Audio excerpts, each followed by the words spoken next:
Especialmente en la época inmediatamente después del Concilio Vaticano II, se puso de moda una expresión que ciertamente tiene mucha verdad teológica, mucha verdad bíblica y, como siempre, pues también es una expresión de la que muchas veces se ha abusado. Me refiero a la expresión los signos de los tiempos. Pero sí que es verdad que tenemos que leer los acontecimientos de la vida de cada día, sean los acontecimientos de la historia universal, como los de una diócesis, una familia, un matrimonio, una comunidad religiosa, una parroquia, una diócesis, donde quiera que se desarrolle la vida cristiana, a la luz de la palabra de Dios, pero vivida en el contexto en el que nos ha tocado vivir, que cada época, por supuesto, pues es diferente con sus circunstancias y sus peculiaridades. Y esto lo digo en razón del pasaje del Evangelio de hoy, Mateo 14, 13, 21, en el que escuchamos los sucesos, los acontecimientos inmediatamente posteriores a la muerte de Juan el Bautista, que fue decapitado en la cárcel por el rey Herodes. Dice así el pasaje evangélico: en aquel tiempo, al enterarse Jesús de la muerte de Juan el Bautista, subió a una barca y se dirigió a un lugar apartado y solitario. Al saberlo la gente, lo siguió por tierra desde los pueblos. Cuando Jesús desembarcó, vio aquella muchedumbre, se compadeció de ella y curó a los enfermos. Como ya se hacía tarde, se acercaron sus discípulos a decirle: estamos en despoblado y empieza a oscurecer. Despide a la gente para que vayan a los caseríos y compren algo de comer. Pero Jesús les replicó: no hace falta que vayan, denle ustedes de comer.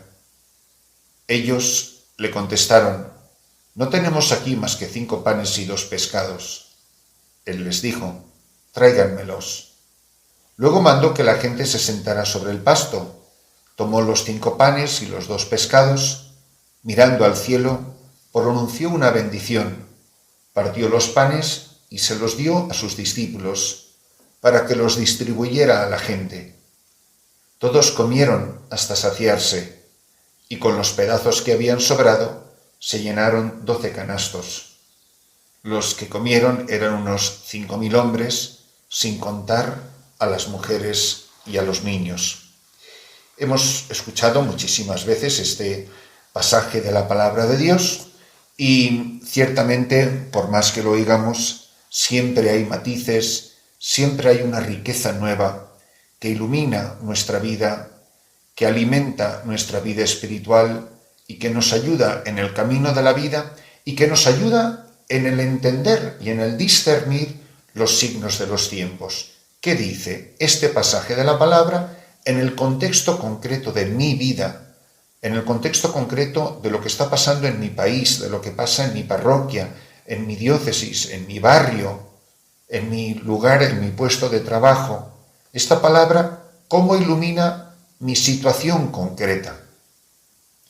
Lo primero que me llama muchísimo la atención es que Jesús no parece mostrar sentimiento alguno respecto de la muerte de su amigo, de su primo, de su pariente. Dice que en aquel tiempo, al enterarse Jesús de la muerte de Juan el Bautista, pero no expresa, dice, no se echó a llorar, no le dio una depresión, no dijo, decime dónde está enterrado para ir a rezar un responso. No, es un acontecimiento que él lo interpreta como una voz de Dios, como una voz del Padre hacia él. Y dice, sucede esto y él se pone en acción. Es como si la muerte de Juan el Bautista espolea su ministerio. Dice, subió a una barca y se dirigió a un lugar apartado y solitario. A mí me parece que nosotros no hemos meditado suficientemente de lo que significa que Jesús se apartara, de lo que significa que Jesús buscara con tanta frecuencia, aún en su vida pública, no digamos en sus 30 años de silencio en Nazaret o en otros lugares, pero de vida oculta, sin manifestarse al pueblo. Dice que se dirigió a un lugar apartado y solitario. Pero la gente le busca, lo siguió por tierra desde los pueblos. Y cuando Jesús desembarca, vio aquella muchedumbre. Y ahí sí, en cambio, nos muestra un sentimiento muy profundo. Jesús no es el hombre que carece de todo sentimiento y que es como una máquina, como un robot que va proclamando un mensaje que le ha dicho su padre que tiene que decir, como si a él ni le fuese ni le viniese el sufrimiento o la vida o las necesidades de la gente. Es como si Jesús supiera que el guión de la historia lo ha redactado el amor infinito de su Padre. Mi Padre todo lo ha hecho por amor, me ha enviado por amor, me ha confiado una tarea y las circunstancias no me pueden desviar un ápice de la misión que Dios me ha confiado. No son mis sentimientos los que dirigen mi vida, es el plan del Padre. ¿Qué quiere el Padre? Dice, cuando Jesús desembarcó, vio aquella muchedumbre. Miren, también se ha enterado, ha visto, por así decir, la muerte de Juan el Bautista.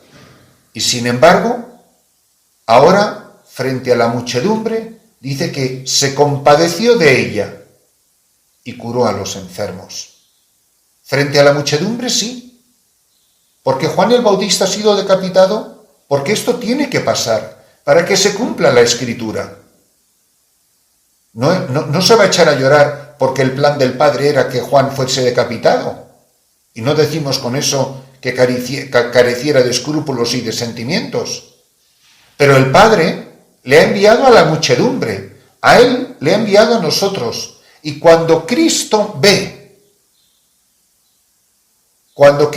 nos ve a todos, se compadece de nosotros y nos cura porque estamos enfermos. Yo soy consciente de que cuando Jesús nos mira, cuando mira a la humanidad, siente compasión, nos mira con pena, se compadece, se le conmueven las entrañas. Como ya se hacía tarde, se acercaron sus discípulos a decirle, estamos en despoblado, y empieza a oscurecer.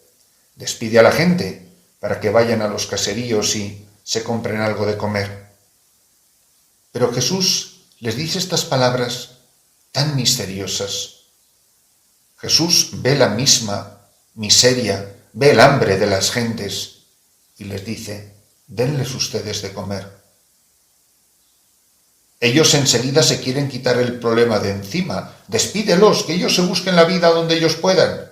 Le dice, no hace falta que se vayan. Denles ustedes de comer. Esta es la misión de los discípulos. Esta es la tarea de la Iglesia, en nombre de Cristo.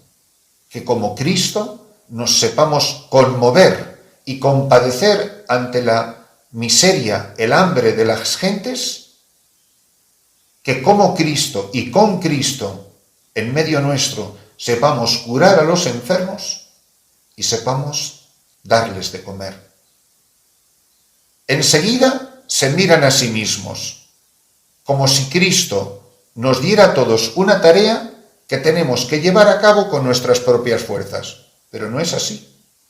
Y ya enseguida empieza el raciocinio, los cálculos. Hemos hecho el inventario de la despensa y no tenemos más que 5 panes y 2 pescados. Eso es lo que me tenéis que dar.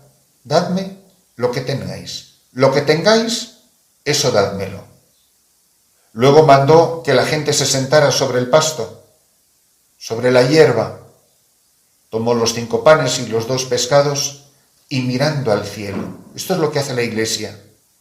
La Iglesia no solo mira el sufrimiento de la humanidad.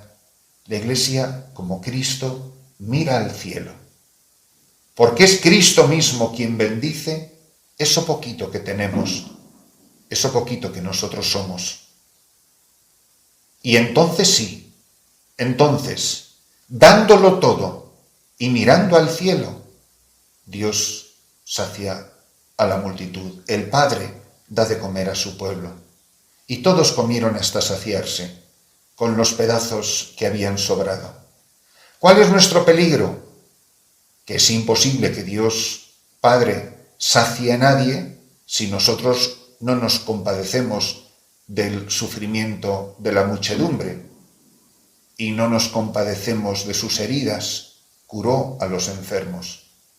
Nuestra tentación, quitarnos los problemas de encima, que se vayan, aleja los problemas. Cuando la gente nos aplaude y nos quiere, que venga la gente, pero cuando la gente se convierte en un problema, que se vayan. No, no es así. Ellas son las gentes que el Padre nos ha confiado a la Iglesia. Pero la Iglesia no se mira a sí misma, porque la Iglesia no tiene en sí mismo la respuesta al drama de la humanidad.